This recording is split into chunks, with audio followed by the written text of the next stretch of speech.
Greetings, travelers! Hello, hello. It is I, Erica, and I am firmly convinced that Mark got taken by X. Just kidding. I'm totally kidding, travelers, if you're listening.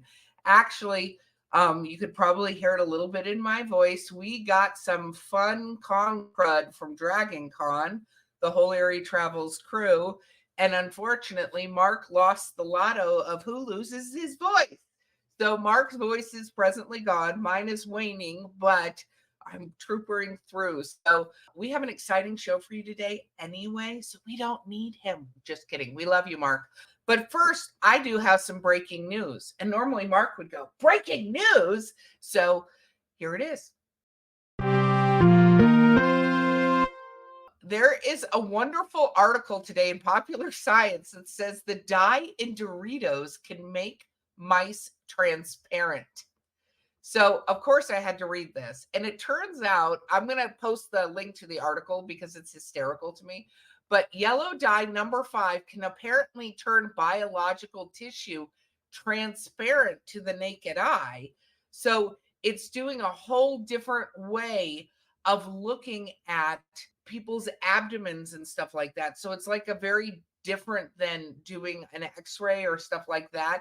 It's literally being able to see through the skin and stuff, which could revolutionize how we do medical things. So I think it's really funny that my favorite chip to eat with a cold glass of milk, and I don't want anybody to judge me on this, end results in a medical miracle. And I've often said Doritos are a medical miracle. So without further ado, well, Jake, I just have to say, who made a comment, I'm sorry, they can do what? Apparently, yellow dye number 5 can make you see through skin.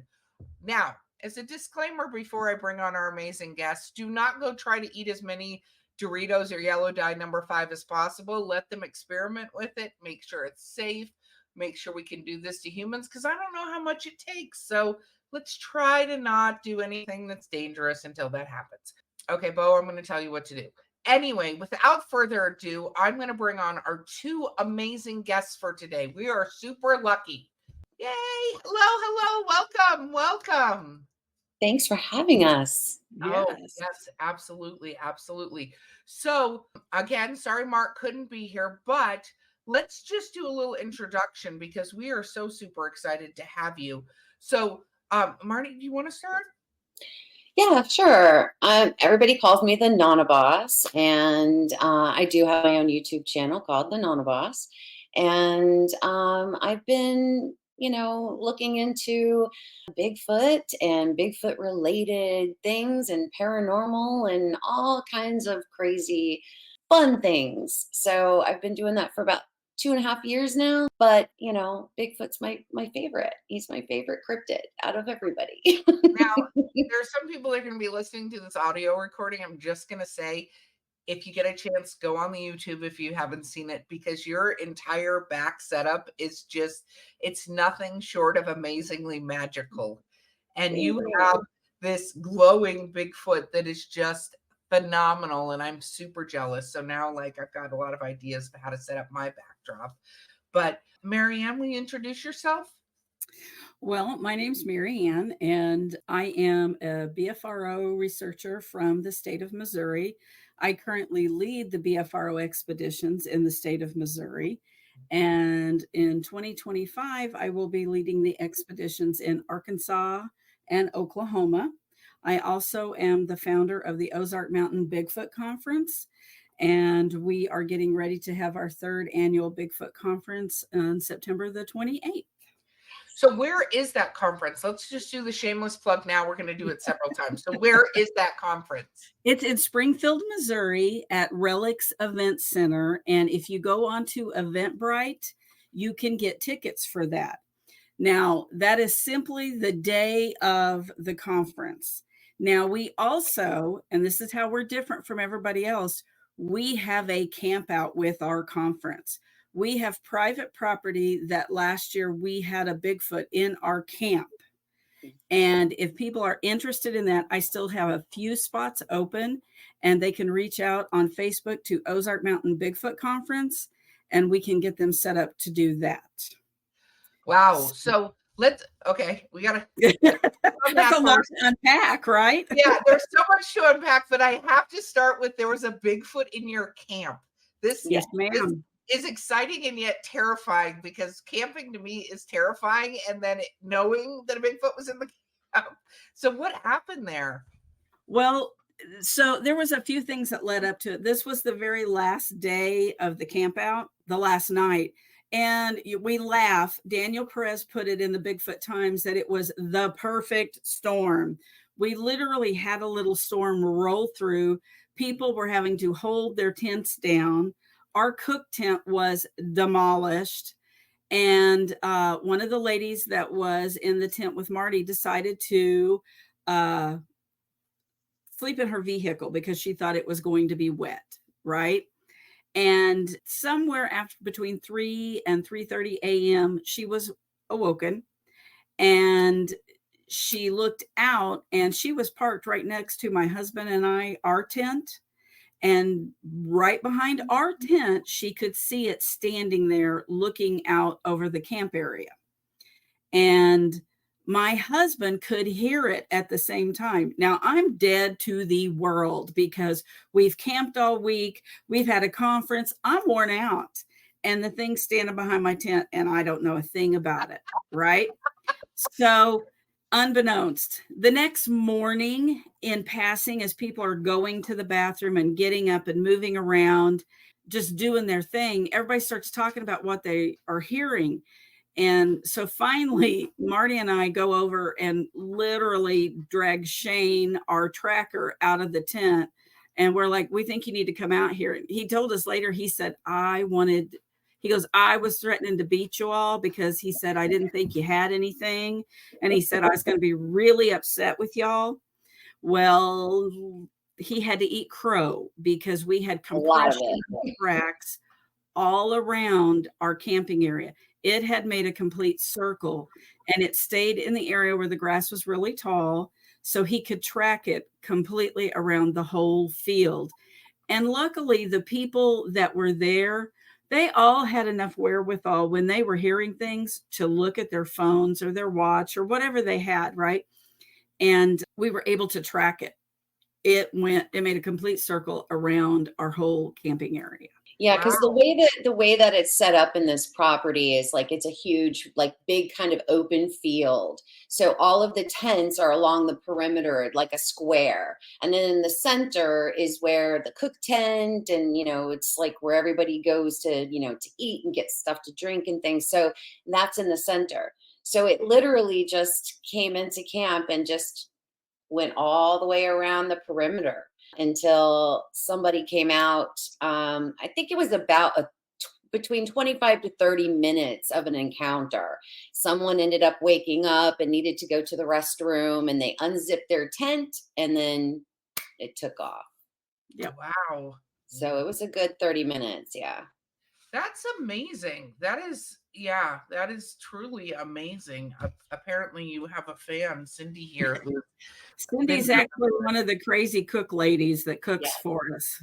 Very cool. Well, that's what people kind of hope to have happen. You go out so many times, I've heard, because I haven't actually gone on a Bigfoot hunt yet. And I've heard so many times people talk about going on hunts and finding nothing. Like you go and you do stuff, and not that it's not fun, but you want to have that really exciting thing happen. And sometimes it doesn't. And then instead to have this thing circling the whole entire camp, I wonder, did people not put away their Twinkies correctly? So we had gone out there in waves last year. We had some people that were out there for probably a week. And come to find out, we didn't find this out till a little bit later. The gentleman that owns the property was telling us, so he had gone to the store and bought, the flats of eggs. What's in there? 24, 36, something like that. Anyway, he got 2 of those for his son. His son was doing chores, and the son said, put them on the deck, Dad. I'll get them when I go in the house. Son forgot to get them. Comes out the next morning, 1 flat is completely gone. Well, if you've ever bought one of those, it takes 2 hands to carry that, right?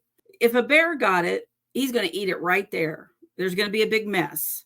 same thing. If coons got into it, dogs got into it, anything. So they hadn't told us about this because they didn't really think about it. I think it was the day before we were to roll out of there. They found that flat of eggs down the road in the neighbor's yard with one row of eggs undisturbed. And they were trying to tell us that the neighbor's dog did it. It's like, no, the neighbor's dog didn't do that. You know, it's funny. We had a listener story a couple episodes, listener story episodes ago, and they were asking us, it was a question actually, and they said, so I have a problem. There's a Bigfoot that keeps coming and taking eggs out of the hen house and then leaving like gifts, like pottery and stuff, like leaving stuff behind. And he's like, what do we do about that? And I'm like, say thank you, get another chicken. Right. There's no doing anything. I don't know what you're going to do about that, right? But No. you know, be happy. They know the exchange. They're like, here are some things that we found. I'm going to take your eggs. I'm like, are they hurting your chickens? Because if they're not, maybe just be happy that they're doing tradesies. That's all they're doing, right? Exactly. Yeah. Exactly. Oh, wow. That is amazing. So, okay, let's go origin stories a little bit here. So, NonnaBoss, what you said 2.5 years ago, what got you into this though? Because it's always interesting to me how people get immersed in this world. Yeah, it's for me, I had an encounter back in 1986. It was a nighttime encounter out in the levees of in the Everglades, and you know, that kind of always it sparked me, Florida skunk ape, and I knew that it didn't fit what I saw didn't fit into any other box except that. Yeah. And I just I watched everything I could get my hands on, every documentary, like everything I could find. And I don't know, I just ended up going on. I started watching, I think I've watched Shane Carpenter's documentary Into the 400. I don't even know how many times. I mean, I bought it, like it's my go-to. I love that. And I just fell in love with all of these amazing documentary filmmakers and researchers. And so, like a lot of people, I think, in the community, I started watching Bigfoot Odyssey and Carrie Arnold. And I kind of said to my son, I was like, hey, take a listen to this YouTube channel. Check this out.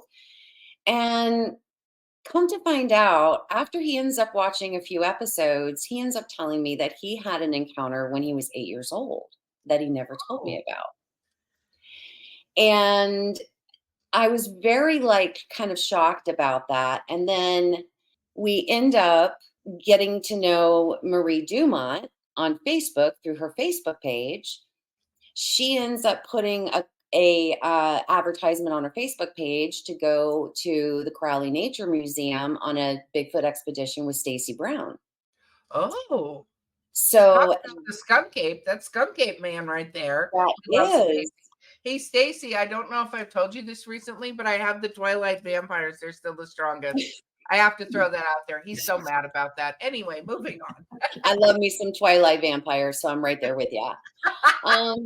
So I like the wolves. The wolves. Yes. This whole conversation is going to drive Stacy nuts, so I appreciate it. Anyway, continue on. So we end up going on this expedition. It was just a weekend. We went, Friday, Saturday, and left on Sunday late afternoon, and everything happened. Oh, wow. Everything happened. We had paranormal activity in the Tatum house. We had a UFO sighting, and we kind of all were in different groups, right? Like a group would go to the Tatum house and do a ghost hunt, and then Stacy took a few of us out, and where we went and, went out looking into Mayaka. We were, and we saw a UFO, and then 2 or 3 other groups saw the same UFO, but from different places. We found footprints that weekend. We heard howls. Something was tossing stuff at our tent all night long. We got that on audio. I mean, it was just off the chain. I even have video footage of something throwing a rock at me. I'm walking down the, Yeah, I was walking back to camp and I was all by myself, and there's an app that my friend and I use called Marco Polo, and it's basically video on demand, I guess, FaceTime on demand. Like you do a video and then you send it, and then they watch it whenever they see it, right? So I'm videotaping myself and I'm telling her, I'm like, oh my gosh, this is like this awesome weekend. This is happening and this is happening. And we had this, and all of a sudden it's like this big rock comes flying over my head. Like you see it. And I'm like, okay. I even have it on my channel still to this day. But we had everything happen. And that was it for us. He had, it just started us on the journey. And then I had a daytime sighting back in January of 2022 in, it's kind of like Big Cypress Preserve area, but it was a daytime sighting. It was amazing. So that just, really fueled me. So, yeah. I love all of that story. I love all of it. And then, Marianne, you're apparently ruling the world here with BRFO. How She is the girl. So, first of all, I love your Bigfoot curtains. That's amazing. I'm getting so jealous of everybody. I'm like, I have my stickers on my door, but I feel like we got to level up now. I don't even know what's going on. My husband's going to put some shelves behind me, and then all my Bigfoot stuff is going to be behind me. Oh. So, we're I have to have you back on just so I can be envious of this entire setup. But exactly. We'll have to come back on after the conference and tell you what happened this year. Yes, that is definitely happening. So travelers are listening. That is happening. I might even get Stacy Brown so we can talk about Twilight with him, and then accidentally he'll go behind stage. It'll be weird. I don't know how it happened. Don't tell him I said that. He's listening. Sounds good. Stacy's awesome. Right Stacey's now, awesome. Hearing this, going, what did she just say? Stacy is awesome. I mean, I have had the pleasure of meeting like the whole crew, RPG, Stacy, you name it. Like they're all amazing guys. And my son is very good friends with him. And it's really been fun to get to meet all of these guys who have had all these amazing experiences, and Stacy took my son and I and Connor Flynn actually to Torreya a little over a year ago now. And he took us to where he filmed, where they got the thermal footage. Wow. So that was an amazing. Hi, Brian. Oh, yeah. Brian's on here. Hey. He's been on the show. Connor has. I love this community. RPG, same. But okay, Marianne, we cut you off. Besides the amazing shelves that are going up, explain your origin story. How did you get into all this?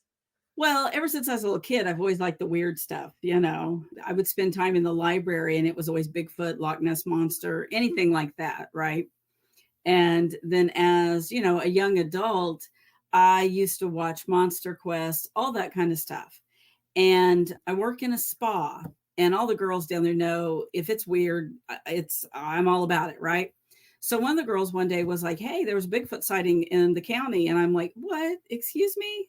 Because at that point, I still thought they were not here. Oh. And I said, okay. She goes, well, go on the BFRO and look at it's probably on there. And so I'd been on before, but I'd never really got on in there and dug around, right? And I found that they did expeditions. So my poor husband, God love him, he comes home one night and I said, I want to go Bigfoot hunting. And he's like, excuse me, what? I hit him with this stuff out of left field. And I said, you can go on these expeditions, and they have one in the state of Missouri. I want to go. And he's like, oh, okay. So I called, I made my reservation, and we went. And it was really funny as we're pulling in. I said, okay, these people are all a bunch of nuts, or this is going to be the best time we've ever had in our life. Right. And he's like, okay, if you say so. So yeah, right. I love the disclaimer, because I have a similar disclaimer with my husband. He's like, you're going where? And I'm like, it's a hodag. So it's either this big or it's the size of a car. Yeah. I'll be back, I think. Right, right. My husband has now just figured out it's whatever. He just shakes his head and says, yes, dear, and goes right along with whatever I'm doing, But so yeah, we got there and we started to meet people, and there were some really, really nice people. And it's funny, some of these people they have become my best friends, and I wouldn't trade them for anything. And so, they give us the lowdown. Okay, this is what we're going to go do tonight, blah, blah, blah, whatever, and we're still like, okay. And so come about 9:00, they're like, go get geared up. We're going out. And I'm thinking, okay, they don't take us and show us first. I mean, I have 110 questions. Plus, I'm very sarcastic when you get to know me. I mean, I'll behave tonight, but you don't have to, because same. I have all these things running through my head going, well, why weren't we shown this and this and this and this and this and that, but anyway, so we go out to the area, and it's most of the people that are in our group, we're all newbies. We've never done this, so they take us out, they're showing us stuff, they're explaining things, this, that, whatever. So finally about midnight, we have all met back up, all the groups, everybody disperses again, and we're still in our same group. We've walked down this road, and the gentleman that's leading the group's like, hey, let's just jump off here and let's just go sit in the woods. Okay, that's fine. He's like, yeah, it's a full moon. You don't ever see these things on a full moon. And I'm thinking to myself, I won't go through the expletives that were running through my head, because I'm thinking, you dragged us out here on a full moon and you don't see these on a full moon, and we're supposed to be out here, anyway. So we sit down, and I'm having to, digress from this, because I'm thinking to myself, well, this is ridiculous. Why are we out here on a full moon then? And so the girl that's sitting next to me, I decided to focus on her, and she's all camoed out, camo pants, camo hoodie, the whole bit, right? She pulls that hoodie up and she like snuggles down, and I'm sitting there thinking, oh my God, if I was to walk up on her, I couldn't see her. And I'm kind of fixated on that. Right. And as this is going on, there's a group of 10 of us. That's how many were there. And we had all kind of sat down in kind of an oddly shaped circle, but we're all sitting down. And some of the gentlemen are talking amongst themselves about how many of us are there, who's sitting where. And about this time, they decide there's one too many. And at that point, they jump up and move toward what they have deemed to be the odd man out. And when they do that, everybody else jumps up and is standing there. And this, for lack of a better word, entity basically rolls over the berm and runs away. And they're all, they're all losing their minds. Well, my husband and I are standing there, and there's a younger girl standing next to me, and we're just watching, because we didn't see any of this, right? We're listening to them discuss what had happened, what they saw. And as we're standing there, we start hearing this like slapping, this noise behind us. And this poor little girl, she looks at me, and her eyes are huge. And I kind of looked at my husband, and he said, he's like acknowledging he's hearing it too. So at that point, I turn around, I take, I don't know, 4 steps back. I'm looking, and it steps out. It's probably 25 yards from us, and it's just standing there. Now, it is a full moon. You cannot see the facial features on this, but it is an upright, bipedal, hairy mass standing out there looking at us. Wow. And it had stepped completely out from the tree, and then it would step completely to the other side of the tree. It made no bones about being seen. It wanted the attention on it, because I believe what was sitting with us was a young one. Now, we can't decide if it was sitting there when we walked in and it didn't move, or did it come in as we all came in and sat down and just integrated in with us. We don't know. So at this point, I reach out to the person that is leading the group. My husband's like, hey, you might want to come over here and look at this. Well, he was so worked up over what had just happened, he couldn't focus long enough to see what we were talking about standing out there. Well, as we're trying to, get him focused in so he can see it, there's another one that moves off to the side. Wow. So at that point, he's like, we're being surrounded. We got to go. And I'm like, no. This is what we're here for. This is what we're here for, And basically at that point, I was told that if I didn't leave the woods willingly, they were going to drag me out. And I was like, fine, I will leave.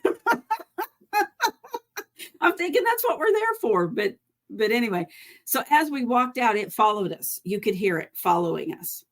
And we got back onto the road. And as we're walking back to one of the groups, one of the other members of the other group was standing up on the little grade that we were walking up to, and they were therming, and they're like, hey, you left somebody standing down there in the road. And we're like, no, we didn't leave anybody. And they're like, well, but no, really, there's somebody standing down there. And we're like, no, we know exactly what that is. And so they had one of the largest guys who's like 6'6" go down there, and it was enormous compared to him. They kind of did a comparison on it. And I think they decided that, it was roughly 8 feet, somewhere around 8 feet tall. And we went back the next day to go out there and look around in the daylight. And my husband found a track in the mud hole. And we've got pictures of it. Somebody tried to cast it, and it didn't do well because there was too much water in the hole. But we got pictures of it. And so when you went in there, I was standing up on the berm where we had been sitting. And when you looked where we were sitting, that whole area was matted down like it was a very large bedding area. And if you turned around and looked the other direction, there was all kinds of like little sprouts and trees. And, so it was like there was a very big contrast from the area that, we had been sitting in to the rest of the forest. It's interesting because I've heard people say, especially with young ones, right, that the young ones tend to not be walking. Like, I kind of wonder if that's where they were all sleeping and the young one was just like, and just sat there until it got scared off by being approached. And then the adults were like, hey, you need to leave because you're like in our sleeping area. Yeah. You're in the nursery. In their bedroom, Yeah, you literally just came into our bedroom. We were doing 90 nights. You need to go. Yeah, exactly. So that was my very first expedition, my very first night out. I had a Class A sighting. It was the trifecta. So I'm so curious to know. We're gonna have to take a break in a second, but I have a question on what would have been the outcome if none of that happened. But let's be quiet for 1 second because we got to enter a commercial break.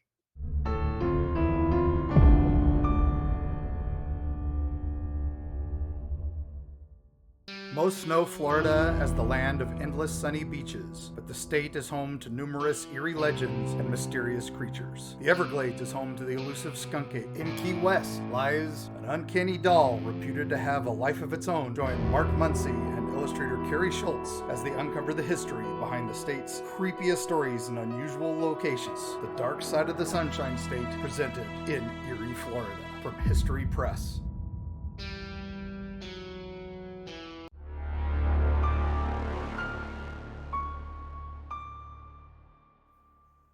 Okay, done. So what would you have done, do you think, both of your stories are so phenomenally amazing, but I kind of wonder if you've gone on this because they don't sound like the greatest Bigfoot guides in the world, and you sat out there and nothing happened all night except for, they don't come out on the full moon, sorry, would you have been like, I'm not doing this again?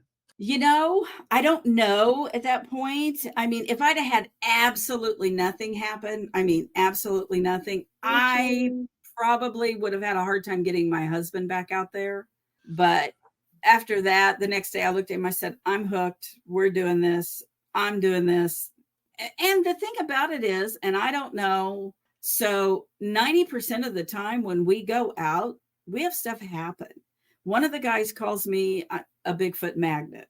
She is. I don't know if it's me. I don't know. But there have been very, very few times that we haven't had things happen. And we've had we've had paranormal stuff happen. And is it because of Bigfoot? I don't know. But we're out there looking for Bigfoot. We've had a couple of different times we've had orbs, things like that. But I can't imagine. I would be doing some kind of Bigfoot somehow, somewhere, eventually, if I hadn't had what I had happen. That makes sense. I'm just curious because you guys both had such just phenomenal stories. And I think it's interesting you said the paranormal thing, because before we all came on, I was talking a little bit to the NonnaBoss about the fact that I'm newer into this community. I come from a horror, I'm haunting, which kind of background, not the cryptid creatures background. And so I've gotten into this with Mark, right? And I think it's really phenomenal, though, how weird the community, I think in general, the community is phenomenal. But I've seen these very, dig in their heels people that, none shall pass. And, this is an ape and nothing else. And I always think to myself, I go, this is all preternatural. That's the word me and Mark use. We don't know we don't have it. We haven't studied it. We can't, nobody is a you know what I mean? You can't go around going, I know better than anyone. Do you have one in your basement? Is there something you're not telling us? Because otherwise, there is nobody out there who has all the answers. And if you're listening to someone who says they have all the answers, run for the hills, because they're scamming you, because ain't nobody got all the answers. I'm gonna tell you that right now. It doesn't work that way. I mean, I have had a lot of paranormal things happen to me in my life prior to me searching on the reels, researching and looking into Bigfoot. But then again, being out there researching Bigfoot, have I ran into a lot of paranormal things that happened out there? Heck yes. I'm not going to lie about that. I mean, I have. I mean, I've just seen weird stuff. I mean, I don't know, it's kind of like that chicken and the egg, right? Which comes first? I don't know, Bigfoot or paranormal, but I think it all exists. But I think everybody kind of needs to be on their own journey. And I think that all of us are on our own journey. And, some people don't, in my opinion, some people don't want to look at anything else other than what they already know. Paranormal is encompassing of everything. It's not just a ghost, right? So I think exactly. We also talk about, which I think is great, Marianne, that you're on, is reporting. So you said yourself you had an experience, your son had experience. Those didn't get reported necessarily to some place, because part of our research into this whole entire thing, and I say our research, everyone in the community is reporting exactly what you saw. Did you see orbs? Did you see a UFO? Did you see these things that went with it? Because if you just go, no, I only saw a Bigfoot, and you don't report the wisps or all these other things that people talk about encountering when they're out there in the woods with these creatures, right? I think it doesn't help the understanding and exploration as to where these things agreed from and stuff like that. Agreed. I mean, when I had my first sighting back in 1986, I had no idea that the BFRO, I don't even know if they were even, I don't even think they were even. No, BFRO didn't come into existence until I think the early 90s. Early 90s? Okay. And not only that, nobody believed me. Yeah. Even the handful of people I told, they didn't believe me. And so I didn't say anything except, whenever we would take the kids out camping or whatever, we would always be like, stay around camp because skunk ape's going to get you. Don't leave your tent, because if you leave your tent in the middle of the night, the skunk ape is going to get you. I mean, as if, I love that it's going to get you. I love that you made the skunk ape into the boogie monster. I absolutely did. Because, listen, whether they were out there or they weren't, because we used to go out in the, way out in the Everglades, and I knew because I had seen it. But how do you tell your kids you saw something super scary like that? You know what I mean?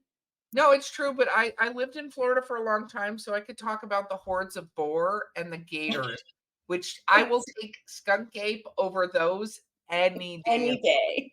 Oh my God, right? Yes. The skunk ape, definitely. The snakes. I'm not going down there for the snakes. No. No, I feel like, I feel like the Florida Everglades are almost going back to a prehistoric time. And Yeah. I'm like, no, thank you. I'm Yeah. good. Yeah. What I always say is Yeah. people are like, oh, the boar. And I show them pictures of these boar next to dumpsters and they're the size of the dumpster. And I'm like, yes, you can apologize to me and Robert Baratheon right now that these are dangerous things. So let's talk, Miriam, when did you get involved with the BRFO? Well, BFRO. Oh my gosh, I'm using all the letters wrong. It's fine. sorry, we know what you mean. Just continue on. Let's pretend I didn't do that. I became technically let's see, what year is it? I think it's 2024, at least Yeah, so it's said my computer. 24. I've only been actually doing the BFRO part for a couple of years now. There was a lot of things that went on, and basically I was kind of dropped into it and figured out how to swim on my own. And from there, I became the expedition leader. And in the last few months have decided, oh, well, the state of Missouri is not enough. Let's go to Arkansas. Let's go to Oklahoma. But the BFRO is very lacking in, we don't have enough people to cover all the states, all the things that are coming in. So like Arkansas doesn't have anybody that leads expeditions, and there are a slew of reports from down there. Now, I know Oklahoma used to have people like Matt Pruitt used to do them down there, but he no longer does that. So, I was just kind of like, okay, can I? I'll do it, and of course, yeah, I got to do it.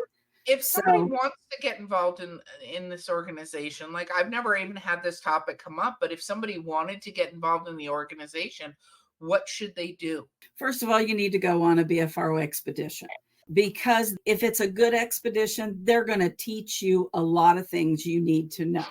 And you need to go on a couple of those and get to know the people that are leading the expedition.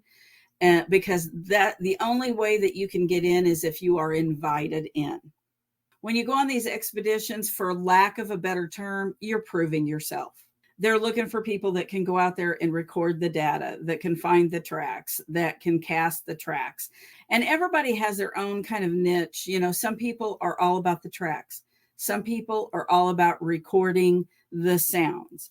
Some people are just all about boots on the ground. They're out all the time. And different states have different needs, but that's one of the things right now is just, they're just not enough investigators.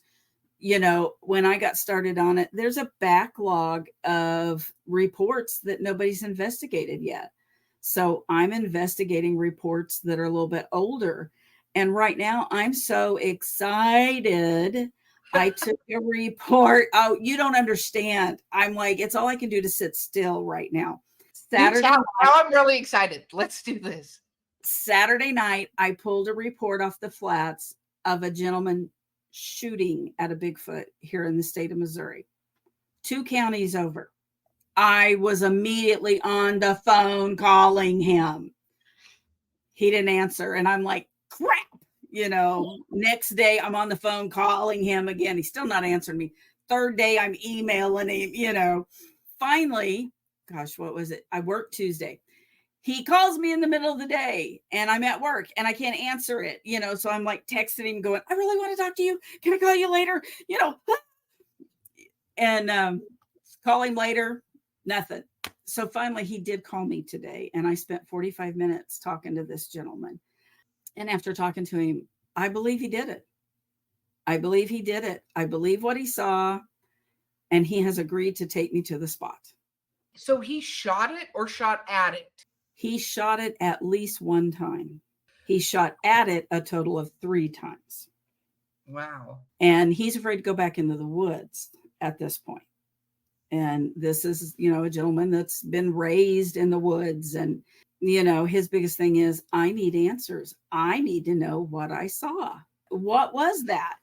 So that's very exciting. I mean, I got off the phone and I'm like a little kid in a candy store, because I'm talking to, a couple of other BFRO investigators here in the state. And I'm like, have you ever taken a report of one being shot? They're like, not in this state. That's a first. I mean, we have a long way to go. We have a long way to go because, you basically, and I really hate it that it's this way, but you have to figure out first and foremost, are they lying to you? It's interesting because perception is reality to people, right? How they're perceiving things is their reality. And that's why a lot of people don't realize. I mean, Law and Order makes it seem like eyewitness accounts are great, but they're not. They're pretty absolutely terrible, right? Because everybody, like, you can get all three of us seeing the same thing, and we're going to have different versions of what we saw, right? Now, Exactly. depending on how close together, right? There's somebody who's noticed your absence, my friend. But it's always interesting to hear accounts of what people are doing. That's why we always go when people talk about things. We utilize reporting websites to go, did anybody else see anything similar in the area at the same time, right? Because lighting changes things, all of that. So I get why it's important to look, but to me, it's just as important for people to report, even if it's something that happened in the past, because you have no idea if other people reported the same thing, and it can kind of confirm something happened in the area, right? Right. Right. And it's so funny how many people have told me that they think Bigfoot is just like up in the, Pacific Northwest thing. And I'm like, I've heard more about Bigfoot through the Appalachians and in Florida, and this is not just now I get why they might not be in the desert, but that's because climate, and nothing lives in the desert, right? Right. So wow, that's fascinating. I'm gonna just say I hope he didn't injure the Bigfoot. I'm throwing that out there because I think it's a bad idea unless you're in a life or death situation. Totally get that, but let's not shoot it. The caliber of gun that he had, he would have had to have known the exact spot. It was a knee-jerk reaction because he believed it was charging him. And I said to him, I said, okay, I mean, and I was questioning him, asking him things that he'd already stated, and the gentleman that I'm working with, he's a retired law enforcement. So, I get off this call and I go right to him, and I'm telling him verbatim what this gentleman has been telling me. And he goes, that matches. Yep, that's right. Because, okay, I know what a shotgun is. I know what a rifle is. I know what a handgun is. Can I tell you all the differences? No, I can't. And when you're rattling off, well, it was, a 220 or a 30-06 or okay, I know that means they're different, but I can't tell you the nuances. So I'm telling this to my law enforcement friend, and he's like, that's right. That's what you would use for that. That's right. So there's a lot of things about this gentleman's story that are adding up, So at this point, he has agreed to take some of us out there, and we're going to go explore it here in the near future and just see, what we find, because this happened in July. It happened very recently. That's exciting. I'm excited for you. And I love when somebody tells a story and you go, yes, this makes sense. Yes, what you're saying does. Because for me, I think it's quite fantastical sometimes, the stories you go, I don't know about that. Like, I don't know about what you're saying right there. Yeah, there's a few things, and I have learned to really go with my gut on those things. When I'm listening to people and I'm like, yeah. I'm kind of like, okay, nope, next, And this gentleman, you could hear that he was very distraught about what he had experienced. Yeah. Yeah. When you're talking to someone who's telling you about their encounter, and I don't even mean to sound or make it sound as if it's really the Sasquatch or the Bigfoot that caused the trauma. A lot of it is just the trauma is coming from, number one, you're trying to figure out what it is you're seeing, what it is you're looking at, because it doesn't fit any of the boxes that you know and have in your mind. So that's like trauma kind of layer one. And then you're trying to assess, do I flee? Do I run? Do I stand my ground? What do I do? Because now I'm terrified because I don't know what this thing is and it doesn't fit in a box. And the people that have the real trauma, you can tell the difference from the grifters and the fakers and the hoaxers. You really can, because that trauma and that fear, it comes from someplace very, very deep. But usually, I think once somebody has an encounter, one of two things will happen. Either it sets them on a path of like a journey, learning more about it, or they shut it out, shut it down, don't discuss it, and keep it to themselves and suffer in silence. One of the things I just want to really quickly say, one of the reasons why I love these amazing conferences that are around the country, the small ones, the medium-sized ones, the big ones, is because it gives a place for all of these people to come and fellowship with people who have already been there and seen that and done it same as them, and they can kind of talk and fellowship, and they can learn more and feel comfortable in an environment where they don't have to feel ridiculed or judged. And I think it's a great place for people to start if they don't know where else to start. I agree with you. And I love that part of the community. And that's why I think it's important, especially when you're an opinion leader like you lovely ladies are in the community, to not negate parts of people's experiences, even if it's not the one you had, right? Because there are some where lighting and all sorts of stuff. And then I have a really fun question for you guys, but I think it's so important that those of us in this community give a place where people can talk about what they saw. You don't have to agree with everything they said, but that's in their reality, Right. what they saw, right? Yes. And I think too, a lot of times we, being out, I think some people, somebody mentioned not all experiences are bad and have trauma, but I can also see, depending on the experience, but it's very similar to when the first time, like I moved to North Carolina from Florida, so I already had my gator trauma. I watched one run up a tree one time. It was terrifying. Like I will never go in the water again in Florida ever again, pools included. Forget that. It's terrifying. But I live on a mountain now, and I learned there's a bear family that also lives on this mountain. And I learned that because it decided to eat my trash with its whole little family collective. And I walked outside and there are 4 bears. Oh my gosh. And I was like, okay, well, that's the size of the hood.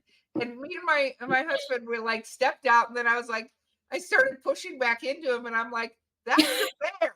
And I shut the door because I was like, okay, well, now there's one in real life. Like, what do I do about this bear being there? And I don't know, there was trauma, but there was definitely like, I'm usually a fight in the fight or flight mode. And in that moment, I was like, I'm just going to shut the door.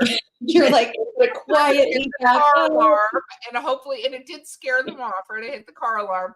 And then I ended up building, I call it my trash closet, because I had to build a whole, it kept wrecking trash cans. And so I built a bear-proof trash closet. But I was like, this thing it was a black bear. So it wasn't even a grizzly and stuff like that. This thing was huge. And so I totally get it. You know what I mean? Yes, that's true. I didn't tell Bo about the bear family. It's okay. It's fine. You'll be fine. Just eventually you'll run. But I have a question for you guys, because we're talking about Bigfoot and all that, and there are different varieties of Bigfoot. So there's that. But what about other cryptids? Have you guys run across other cryptids in these hunts? I have not. I have not. Interesting. Yeah. I mean, there's a territory thing with the animals, right? Or the creatures, I should say. I don't. Okay, so here in Missouri, we have what they call Momo, the Missouri Monster. It's Bigfoot, They call him Blue Man, Momo, Bigfoot. I'm sure there's some others. We also have what they call the Ozark Howler. That's supposed to be I've heard a couple of different things. People sometimes will call that Bigfoot. It's not. It's supposed to be some big cat. Well, I'm not real sure. I mean, we do now have mountain lions a little more here in the state of Missouri. it possibly could be that.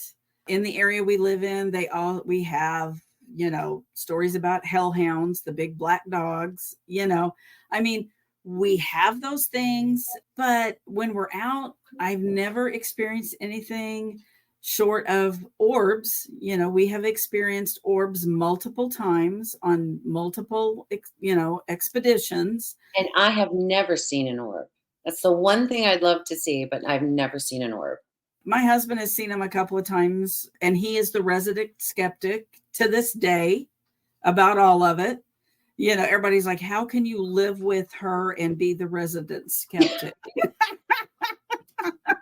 But he's very logical. He needs to see it for himself. Now, he's heard things. He's seen tracks. He's experienced things. Now, he's seen the orbs, because he just looked at me like, am I seeing what I think I'm seeing? And I'm just like nodding my head going, yeah, you are.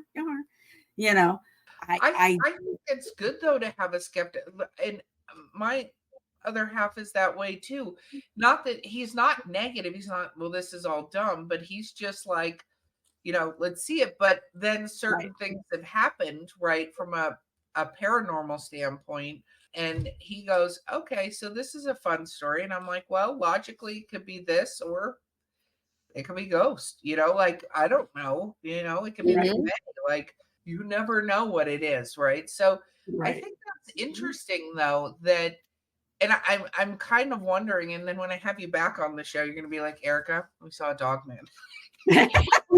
I will tell you that, have I experienced other things that, I was in the North Georgia mountains a couple years ago, and that experience was totally crazy because there definitely were Bigfoot there, but we also had missing time. It was me, my son, and Jessica Jones, the cryptid huntress. Yeah, that was a wild night. That was a crazy, crazy, crazy experience, and it was the first time. Talk about crazy things. I can't say it was the first time. It was one of the times where, I don't know, sometimes I'm like, I'm not sure how much to share. I was trying to communicate mind speak, and I had successfully done it in other places. And that particular night, it was a no-go, but I knew exactly what they were doing and thinking and feeling. It was like they were conveying how they were feeling to me, but not necessarily speaking with me and having a conversation. It wasn't a back and forth with them, but the whole experience was wild, so there are strange things that do happen out there, but have I actually come across other cryptids? No. This is not the first thing that comes to mind when we talk Bigfoot, but was I in the woods? No. So I had came home one day, and I live in an older house, and it has very tall windows, right? And I had came in from work straight to the back of the house where my bathroom is at, right? And the way our yard lays out is it slopes gently. So even if you're standing in the backyard and you were to try to see in the bathroom windows, all you see is the ceiling because of the angle, right? So I have no curtains on the windows on the back side of the house because I have a very beautiful backyard. It's pretty. I like to be able to see out. So come home, I sit down to go to the bathroom and look out the window. And the only way that I can describe this to you, and I did not tell anybody about this for months because I was in total shock. So the movie, the Predator movies. Oh yeah. Okay, when you see it and you see that shiny translucent, like when it ripples when it's thing. That was walking through my neighbor's backyard. Ooh. And I'm like, what? And I'm just sitting there going, my brain couldn't process it. So I finished my business and I go and sit down in my living room, and my mother comes along and she says, what are you doing? And I'm kind of look at her funny, and I'm like, what? And she's like, you're like sitting in the corner, and she's like, you're not watching anything. You're like just not here. And I'm like, oh, okay. I couldn't process it. I didn't tell anybody either because I kept going, what? And so I'm able to listen to podcasts a lot at work. And after that happened, I started getting these podcasts were coming up with people talking about the same thing. Oh, wow. And I'm like, okay, I'm not okay with this. It's extremely unnerving when you come up against something that you just are like, I don't know what this is. I mean, it was a very strange, like I said, this particular night in the Georgia mountains, there were some things that I had never. I'm actually able to read energy. Okay, going on this journey, I've had one of the things I've definitely been able to do is begin to reading energy, and in learning how to do that, there was something that I encountered that night on that mountain that was so strange, because usually when you think of energy, right, it's either like a light energy, right, or like a dark energy. It's kind of like one or the other. This thing was neutral. I don't know what the hell it was, but I don't want to be around anything that's neutral because I don't trust it. Like Oh, I love that if you it's like said a dark energy, okay, I got you. I know where you are. I know where I stand. Do you know what I mean? yeah. But something that's neutral, and the way it was it was almost as if I knew it had an energy to it, but it had literally no signature. I know that sounds weird, but I didn't know what the hell it was.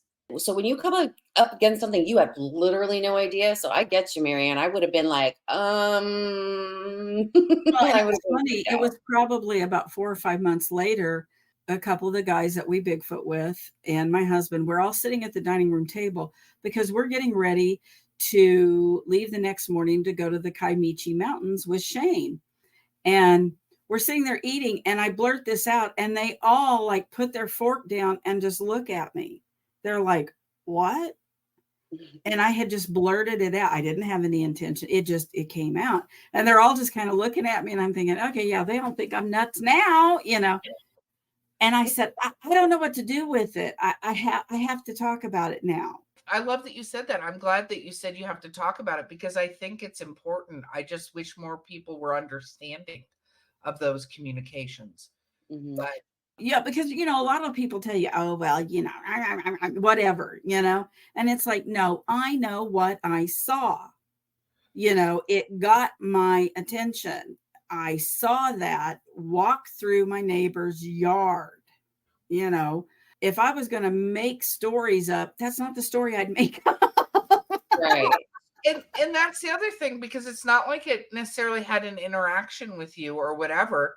It Mhm. was doing whatever mission it was doing, and and I think for a lot of people, and this is true, I find a lot with hauntings and experiences, whether it's fae or spirits or whatever you believe it is, right? Is I feel like a lot of times stuff gets ignored because your lizard brain, whatever you want to call it, goes, nah, that just fell down. It's fine, right? Yes. And sometimes it is just fell down. But when it Mhm. just falls down every single day, you kind of got to go, huh, Mm. huh, Mm-hmm. but people go, nope, it can't be, you know. Anyway, I love what both of you amazing women are doing, because I think that it is so vital to this community and the paranormal community at large that you both are here and doing the things you're doing, because it gives all these people an opportunity to have their experience validated and have experiences, right? Because Mhm. all these Absolutely. things are so different. But we've actually gone over time. So let's plug this one more time, my friends. Plug, plug, plug.